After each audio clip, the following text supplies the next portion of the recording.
Assalamualaikum warahmatullahi wabarakatuh. Kali ini kita akan sambung bab 12. Jadi kali ini kita akan tengok subtopik 12.2 penghasilan tenaga nuklear. Jadi penghasilan tenaga nuklear adalah melalui dua proses, iaitu yang pertama kita ada pembelahan nukleus dan yang kedua adalah proses dinamakan sebagai pelakuran nukleus.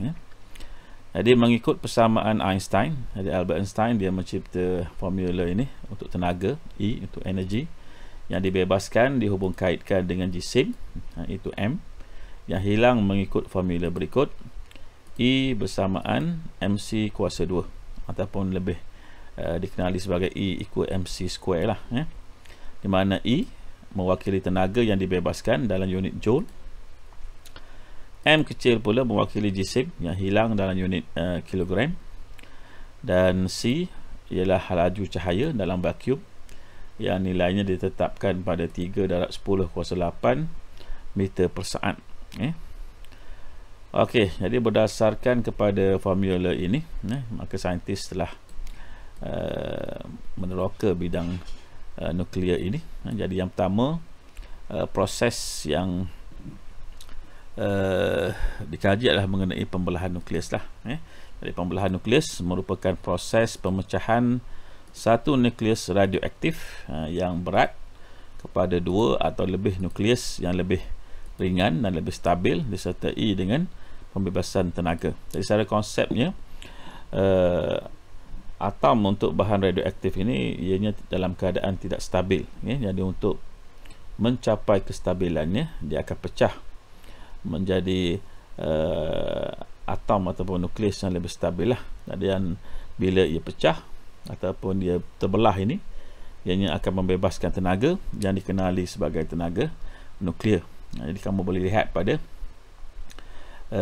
gambar rajah yang ditunjukkan pada rajah 12.6 ini mengenai proses pembelahan nukleus tersebut. Jadi penerangan dia yang pertama sekali, neutron berhalaju tinggi akan membedil nukleus berat seperti uranium 235. Jadi uranium 235 merupakan bahan radioaktif dalam nukleus dia. Kalau tengok di sini 235 ini sebenarnya merujuk kepada nombor nukleon. Ada pada formula di bawah ini.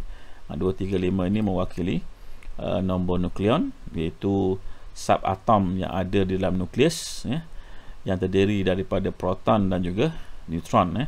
Dan nombor 92 ini mewakili bilangan proton lah.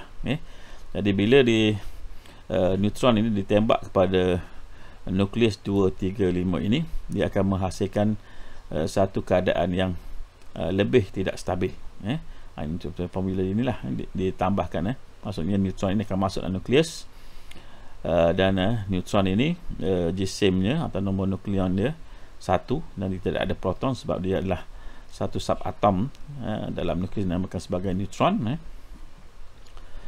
Dan bila ianya tidak stabil, maka dia akan cuba mencapai kestabilan. Jadi uranium, atom uranium 235 menjadi tidak stabil dan terbelah dua. Jadi terbelah dua kepada dua atom lain. Atom yang pertama, sini nombor 3 ni atom barium. Ini atom barium. Kalau tengok di sini formula dia, nombor nukleon dia 141, 141 dan nombor protonnya 56. Dan satu lagi akan menjadi atom krypton. Atom krypton nombor nukleon dia 92, lebih kecil pada barium, dan nombor protonnya 36. Dan pada masa yang sama dia akan membebaskan 3 neutron. Di sini 3 neutron. Jadi 3 neutron terhasil bersama-sama dengan tenaga nuklear yang dibebaskan. Jadi tenaga nuklear dan neutron akan dibebaskan. Jadi kamu mungkin bertanya lah, apa yang akan berlaku pada neutron ini? Neutron ini nanti akan menghentam pula nukleus uranium 235 yang lain, ataupun nukleus untuk barium atau krypton sendiri, dan proses pembelahan nukleus ini akan menjadi berterusan lah. Okey, proses yang kedua adalah proses dinamakan sebagai pelakuran nukleus. Di mana untuk proses pelakuran ini, pelakuran nukleus merupakan proses percantuman atau penggabungan dua nukleus radioaktif yang ringan membentuk satu nukleus yang lebih berat disertai dengan pembebasan tenaga. Jadi ini pergabungan, tadi pembelahan, pemecahan. Ini penggabungan. Contoh diberikan di sini adalah pada rajah 12.7 ini melalui proses yang melibatkan dua nukleus ringan. Yang pertama kita ada nukleus hidrogen 2 dinamakan sebagai deuterium, dan yang kedua kita ada nukleus hidrogen 3 dinamakan sebagai tritium. Jadi dua nukleus ini digabungkan dalam proses perlakuran, dan proses perlakuran pergabungan dua nukleus ini akan menghasilkan yang pertama ada neutron yang terbebas, yang kedua bila berlaku pelakuran atau pergabungan ini tenaga juga akan dibebaskan. Jadi penerangan di sini dua nukleus ringan seperti deuterium hidrogen 2 dan tritium hidrogen 3 bergabung dalam proses pelakuran. Nukleus yang lebih besar dan berat terhasil, dinamakan sebagai helium 4. Ini helium 4 terhasil, kemudian tenaga nuklear dan neutron akan dibebaskan. Kalau kita tengok pada persamaan pelakuran ini, yang pertama kita ada hidrogen dengan nombor nukleon dia 2, dan nombor proton dia 1. Maka ini mewakili nukleus hidrogen 2. Dua inilah, dua ini mewakili hidrogen 2, dan digabungkan dengan satu nukleus hidrogen 3 tritium. Sebab itu dia ada nombor nukleon dia 3, nombor proton masihlah samalah. Jadi ini juga dinamakan sebagai isotop. Isotop, di mana isotop ni adalah sebarang bahan yang mempunyai nombor proton yang sama tetapi nombor nukleon atau nombor neutron yang berbeza lah. Itu maksud dia.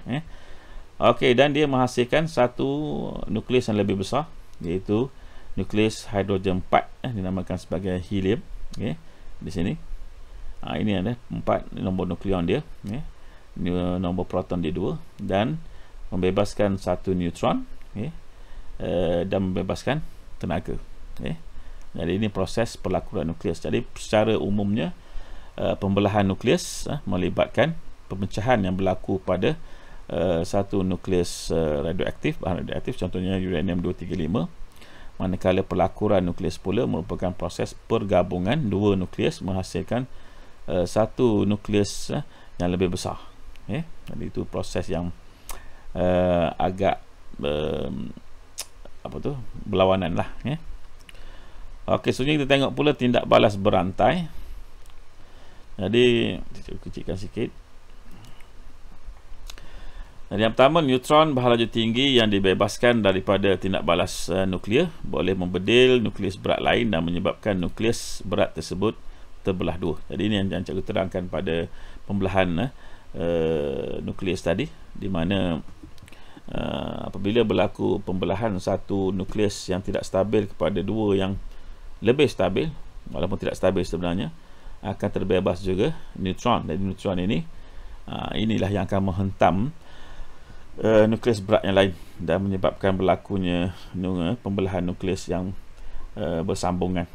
Di hal ini bermakna suatu tindak balas nuklear sama ada pelakuran atau pembelahan nukleus boleh mencetuskan tindak balas nuklear yang lain. Sebab dalam pelakuran juga, kalau kamu masih ingat, dia juga bebaskan satu neutron.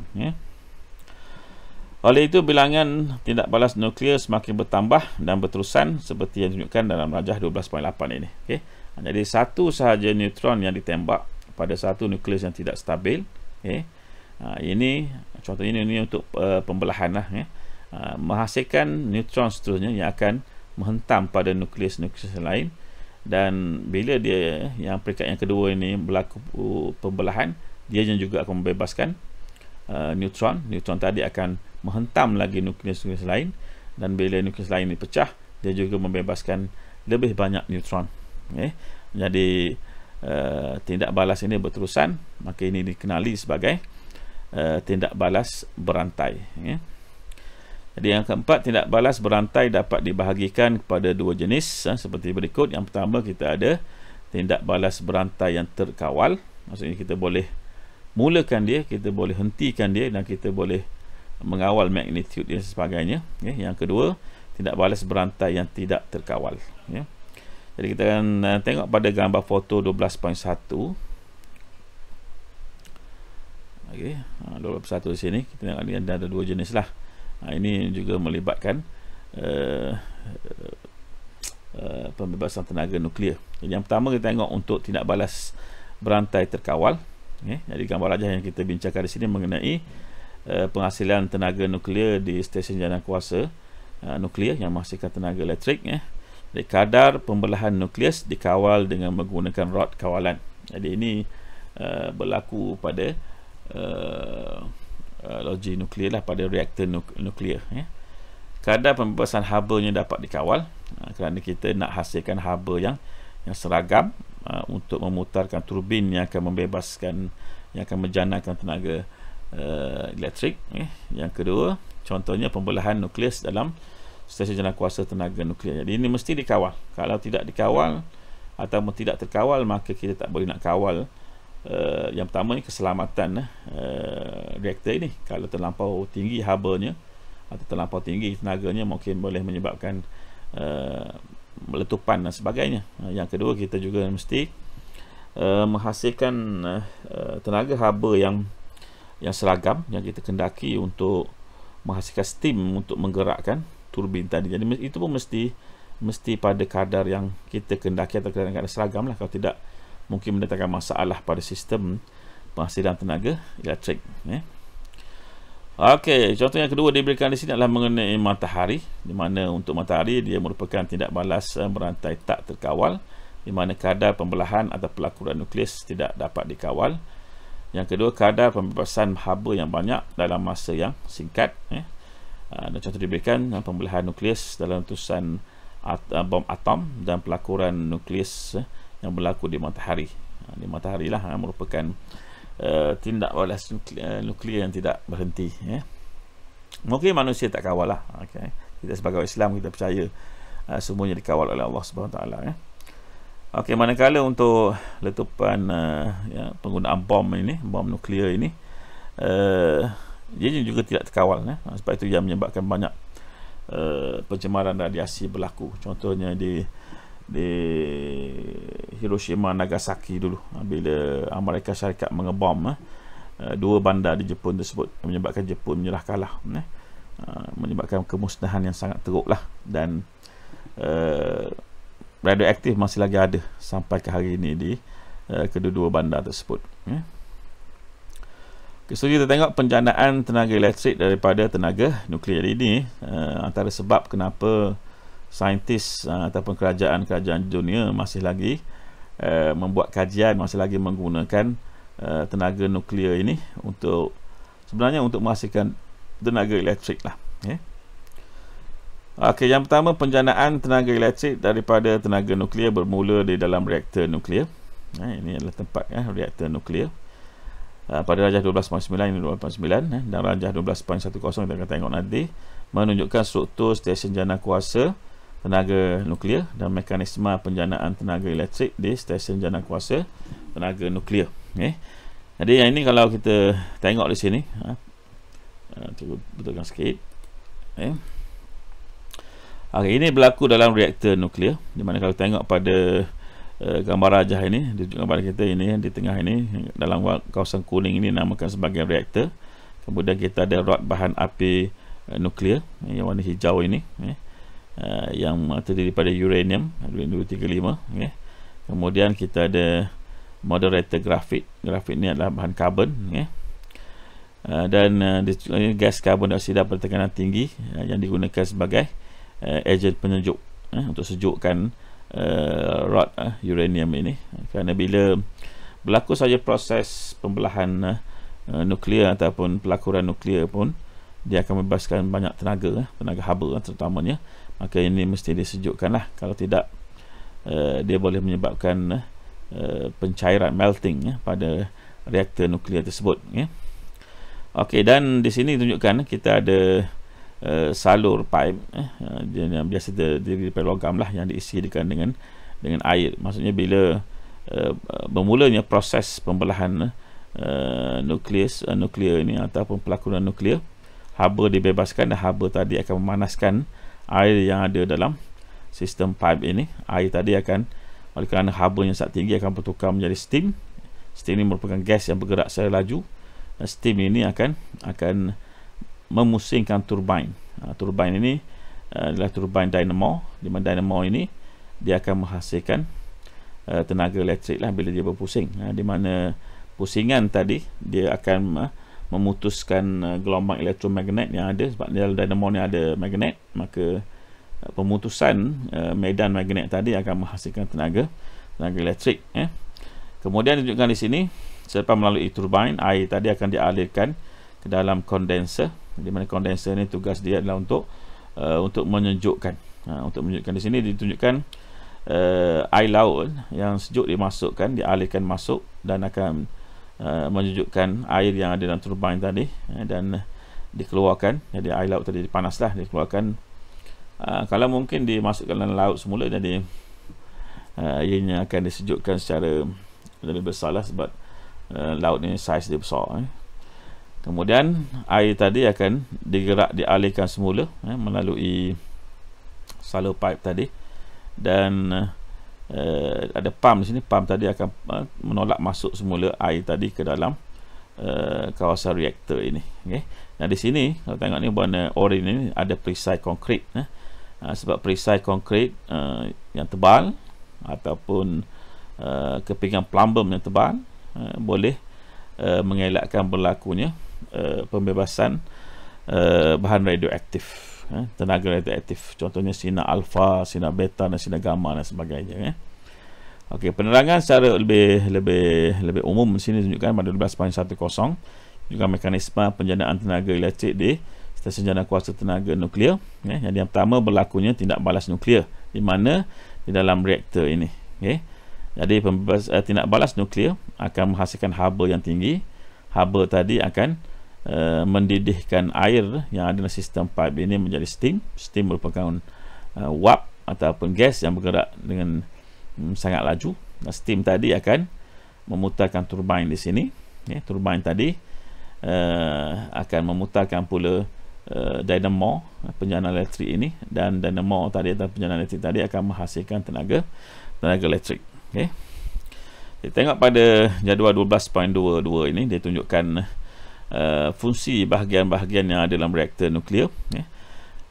Yang pertama, kita ada rod unsur bahan api nuklear. Ini adalah rod dia berwarna hijau ini, uranium 235.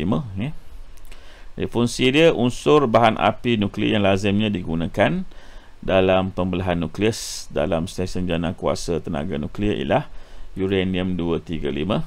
Jadi dia punya simbolnya U235. Jisim uranium 235 yang hilang ditukarkan menjadi haba. Jisim hilang kerana berlaku pembelahan nukleus. Yang kedua, kita ada truss graphite sebagai moderator. Ini truss graphite sebagai moderator. Terdiri daripada blok karbon yang berlubang, yang mana rod unsur bahan api nuklear atau rod kawalan dimasukkan ke dalam lubang tersebut. Jadi karbon digunakan untuk memperlahankan gerakan neutron. Neutron yang berhalaju rendah tidak dapat membelah nukleus uranium 235. Jadi ini kaedah yang digunakan untuk mengawal pembelahan nukleus yang berlaku dalam reaktor tersebut. Jadi ini digunakan rod kawalan dia lah, sebagai rod kawalan. Okey, kemudian kita ada juga rod kawalan sunyi. Kita ada rod pengawal boron atau cadmium. Jadi boron dan cadmium ini merupakan terdiri daripada boron atau cadmium untuk memerangkap neutron yang berhalaju tinggi. Jadi jika rod kawalan dimasukkan ke dalam truss graphite, neutron yang berhalaju tinggi akan terperangkap dalam rod kawalan. Bilangan neutron yang membedil nukleus bahan api nuklear akan berkurang, iaitu pembelahan nukleus akan berkurang. Jadi ini selain daripada truss graphite sebagai moderator, ada juga rod pengawal boron atau cadmium yang akan memerangkap ataupun mengurangkan lagi kelajuan neutron yang ada dalam reaktor tadi untuk membolehkan kita mengawal pembelahan nukleus yang berlaku. Kemudian kita ada ejen penyejuk reaktor. Jadi kita digunakan karbon dioksida ataupun air pada tekanan yang tinggi, dialirkan melalui thrust reactor untuk menunjukkannya. Bahan yang dipindahkan keluar daripada thrust reactor digunakan untuk memanaskan air bagi menghasilkan steam. Okey, dan yang terakhir kita ada dinding plumbum dan juga konkrit, diperbuat daripada bahan pelindung seperti plumbum dan konkrit yang tebal. Plumbum dan konkrit yang tebal berfungsi untuk mengelakkan kebocoran bahan radioaktif seperti bahan api nuklear dan neutron yang berhajat tinggi daripada reaktor nuklear. Jadi dinding plumbum ataupun konkrit yang tebal ini berfungsi untuk mengelakkan zarah-zarah radioaktif lah, terutamanya sinar alfa, sinar gamma, sinar beta yang terbebas, termasuklah juga neutron lah. Jadi ini akan mengurangkan radiasi yang berlaku kepada petugas-petugas atau pekerja-pekerja di reaktor nuklear yang menjanakan tenaga elektrik tadi. Okay, sekarang kita tengok pada praktis 12.2 untuk menguji kefahaman dan ingatan kamu. Ini apa yang telah pun kita belajar tadi. Soalan yang pertama, A, apakah maksud pelakuran nukleus? B, namakan satu contoh tempat di mana pelakuran nukleus berlaku secara semula jadi. Okay, yang kedua, darjah 1 menunjukkan satu tindak balas pembelahan nukleus dalam proses penghasilan tenaga nuklear. Jadi kita tengok pada darjah 1 di sini, ditunjukkan ada neutron berhalaja tinggi menghentam pada nukleus uranium 235, kemudian menghasilkan dua nukleus lebih kecil, menghasilkan 3 neutron dan juga tenaga. Soalan yang pertama, apakah maksud pembelahan nukleus? Soalan yang kedua, namakan satu contoh tempat di mana pembelahan nukleus berlaku. Yang ketiga, namakan jenis tindak balas berantai yang berlaku di matahari. Yang kedua, terangkan jawapan anda dalam soalan 3A. Okay, soalan yang keempat, darjah 2 menunjukkan struktur binaan bagi sebuah reaktor nuklear. Jadi kita tengok tadi, ini darjah 2 dia. Jadi ada label-label di sini yang tidak dinamakan. Kita ada label P, kita ada T, S, R dan juga Q berdasarkan darjah 2. Namakan satu contoh unsur yang digunakan untuk membuat bahagian reaktor nuklear yang berlabel P. Ini pertama P. Yang kedua Q. Ini Q. Dan yang ketiga R.